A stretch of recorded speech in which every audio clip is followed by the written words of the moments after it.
I'm getting some sparks. Oh, got it. Boom, flame. Whoa, look at that. Let's get our bundle of twigs on top of it.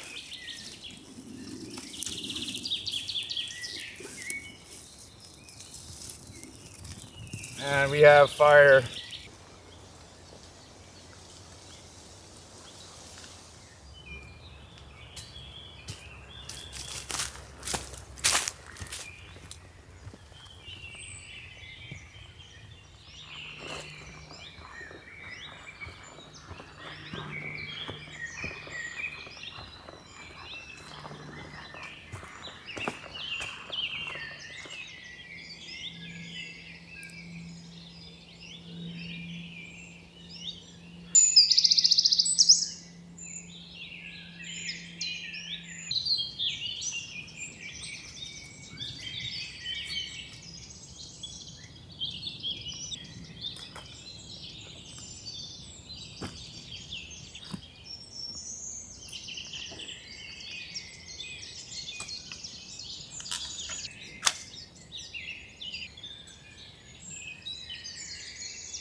Yeah, so all I did there is cut off the sharp edge with my knife, rounded it off a little bit, and it'll be a lot friendlier in the pockets of my leather seat.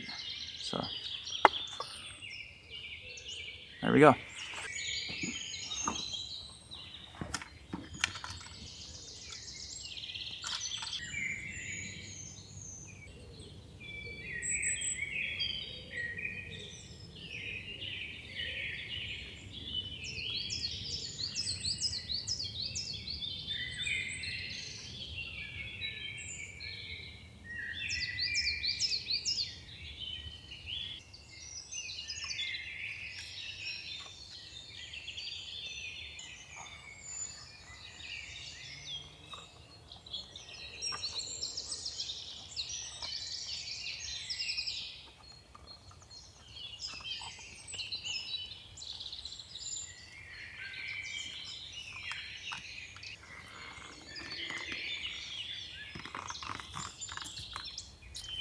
Awesome.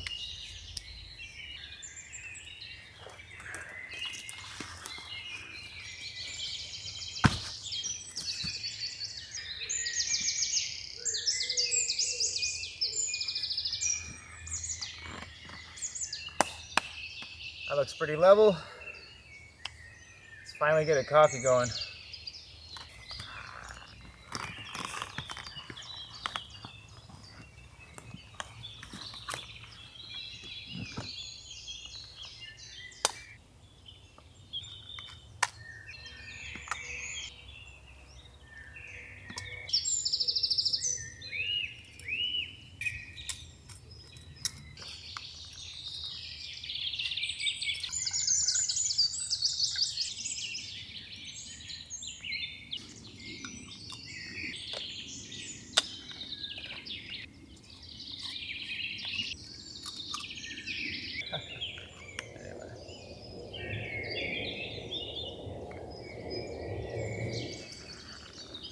All right, while I'm waiting on my coffee, be productive and get some wood processed.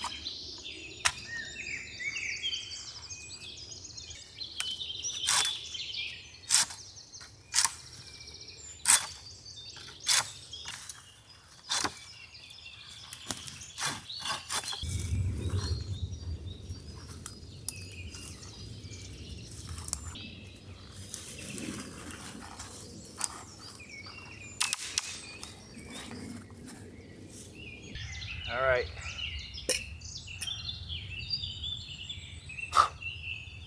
Coffee's done. Coffee break.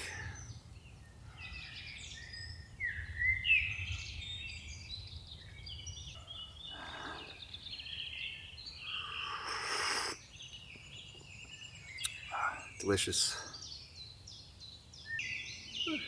It's getting warm.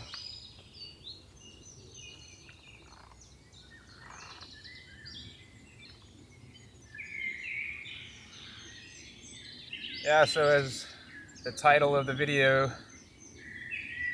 describes, we're doing a flint and steel tutorial today, and we're going to be making some char cloth because I'm down to my last couple pieces. So aside from getting a nice hot fire going for the char cloth, we're going to cook up a nice lunch and enjoy this day in the woods.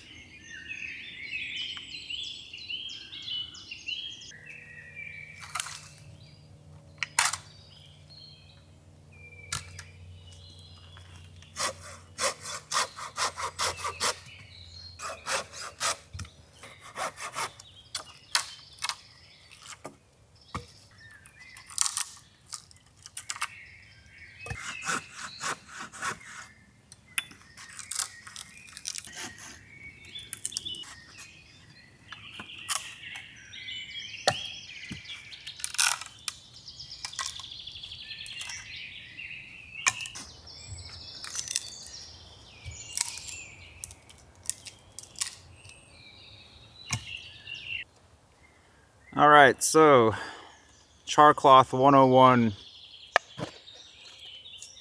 It's my char tin. There's a little hole poked in the bottom. Seems to be the thing most people are doing. Although I've done it without the hole and it seems to work just fine. And inside, I have some rolls of cotton t-shirt, an old t-shirt.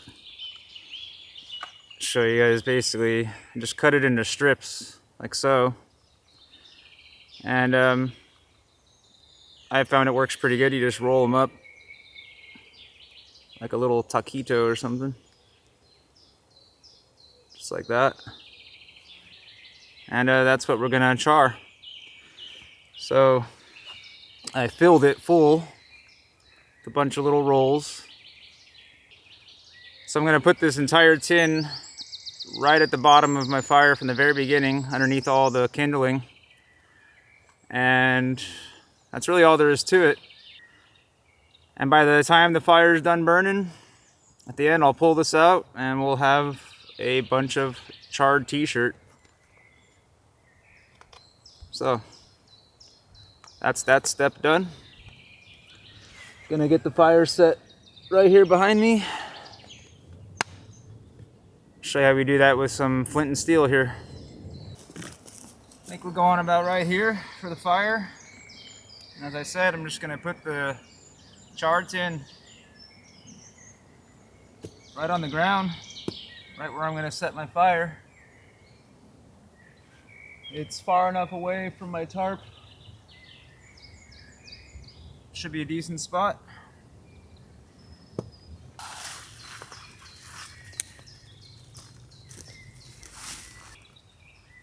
So I don't have a lot of tinder for doing the flint and steel method. So just to be extra safe here, once I get the initial flame going in my tinder, I'm gonna set it up with a little bit of fat wood too, just to make sure that this goes up no problem.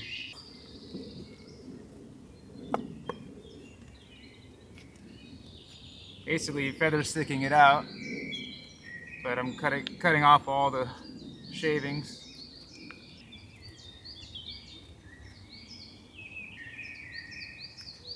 I should show you guys the beauty of this fat wood real quick. Look at that color. It is full of fat. That is a good looking piece of fat wood. So all I'm doing over there is cutting off little slivers, small pieces. Once I get my tinder bundle on these slivers of fat wood, I'll have a real solid, steady flame, and it'll get this bundle of sticks going no problem. So there's a close-up of all those fat wood slivers on the char tin. All right, so in my little pouch, I have my flint and steel kit. Inside, this could also be used as a char tin. It's a little small, but it'll work. Just like that piece of rolled up t-shirt I showed you, same stuff. This is already ready to go. It's a nice piece of flint with some good sharp edges. It's important that you have some sharp edges to take the steel to, otherwise the sparks are not as nice. And your striker or your steel should always be high carbon steel. So watch out, it might rust on you if you get it all wet. But I got this online from a guy in Norway that makes them himself. Pretty cool. Let's get to it here. First, let me show you my tinder. So once the char cloth gets going with an ember, you take that ember to your tinder bundle, you blow on it until you get flame pretty much. So you can see this is some really, really fine torn up jute. So it's important to have everything ready to go. So I'm gonna keep this in my left hand.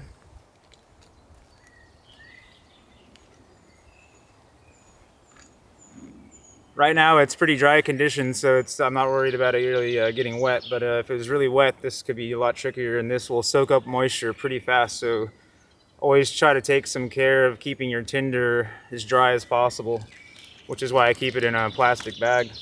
I get the fat wood on the tin, a nice spot.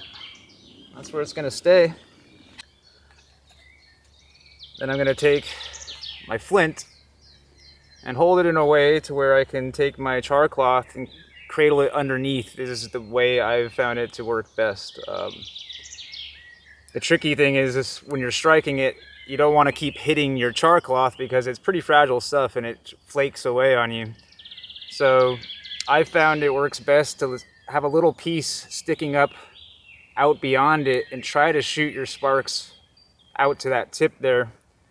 So the motion you want to do is more of a circular motion, not straight down or not on it. You just want to skim across the flint and just lightly kiss it, and we should get some sparks, hopefully pretty fast here. We get it on this char cloth, get this process going.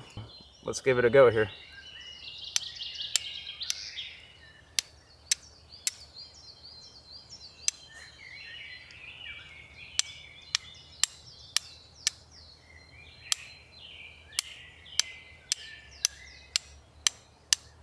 So I'm getting some sparks. Oh, I got it. So right there, you can barely see that. See if we can show you here. But there's an ember right there, and that's all it takes is one little spark. And that ember is going. And once it's going, you don't have to really stress too much. It'll burn for a good while without much help. Okay, so I got my ember going. I'm gonna open up my little bundle of jute. I'm just gonna put it right into the middle there. You can see it's a really nice ember at this point. Get it in there nice and deep and kind of pinch it together where you can blow air through it. And we should have flame here pretty easy. And I'm gonna take it to my little bundle there. It might even just catch like it is, to be honest, with the air that's flowing through it. But let's give it a little help.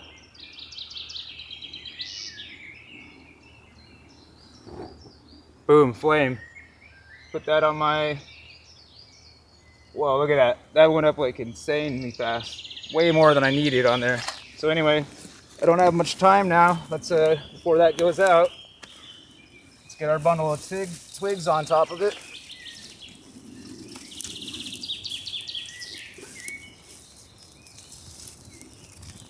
And we have fire. So, gotta be mindful of the forest floor. Make sure it doesn't spread out too much on me. It's a semi-dry day out today. Once it burns like a nice little footprint, fire will stay contained just fine. Yeah, and from the very beginning, my char cloth is at the very bottom, and it's cooking right now. And at the end, once the fire's died out, I'll pull it out, and we'll have char cloth.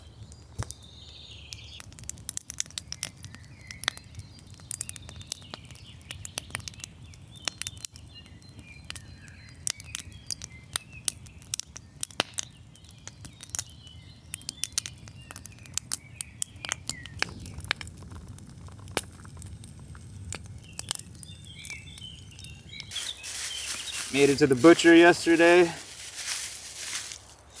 and I picked up a couple of these guys. They're little sausages wrapped in bacon.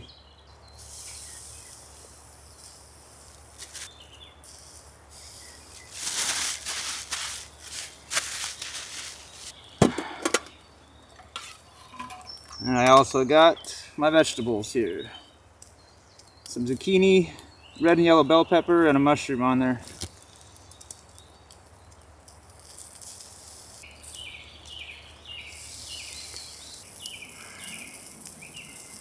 Let's see how this goes, huh? Let's flip them. That is definitely good to go. Nice.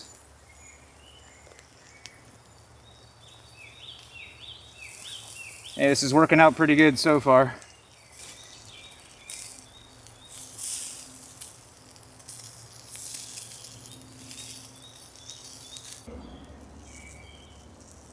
It's looking solid, guys. Looking real good.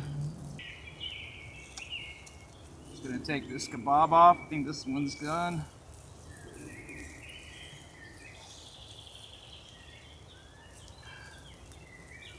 Oh yeah, that's nice. That one's ready.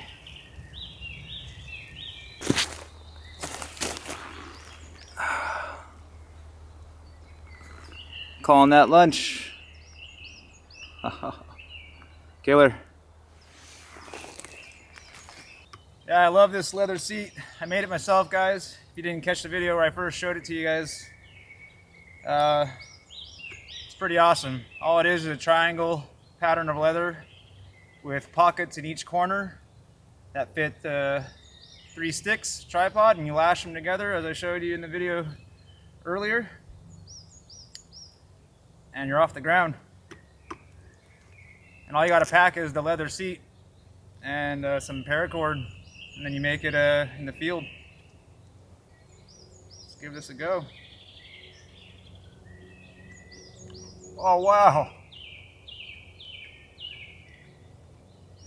That red bell pepper is amazing. Wow.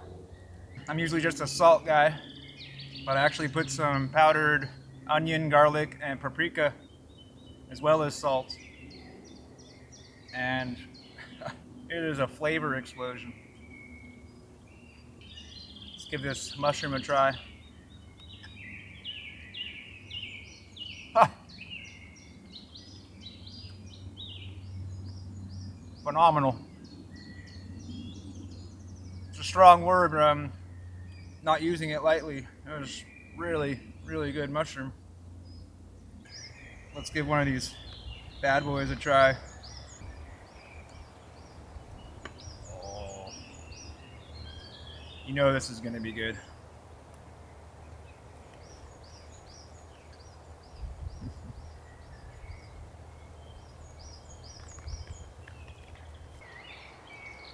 This is great. Well, this is normally where I end my videos with you guys, but before we do that, we got to show you the finished product of that char cloth, right? So I'm going to finish this up and give you guys a look inside that char tin. So, see you soon.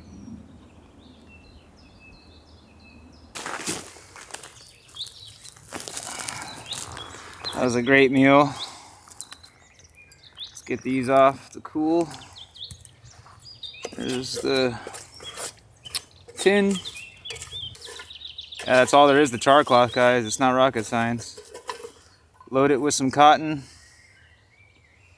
Throw it in the fire. Pull it out when you're done. Here it is. Let's give it a look, huh? There you got it. Char cloth. Super easy. Ready to go for the next flint and steel fire. It's surprisingly easier than you guys think. A little bit of practice with the steel and the flint to get the sparks flying right. Once you got that ember going, it's just a matter of all the stages. Have some good tinder. Once you have your flame going, get it into your kindling, and you got fire. So that's a wrap for the video today, guys. I hope you enjoyed it. I hope you found it useful. I really enjoyed myself out here. Don't forget to like, comment, subscribe, click the notification bell. And until next week, guys, take care.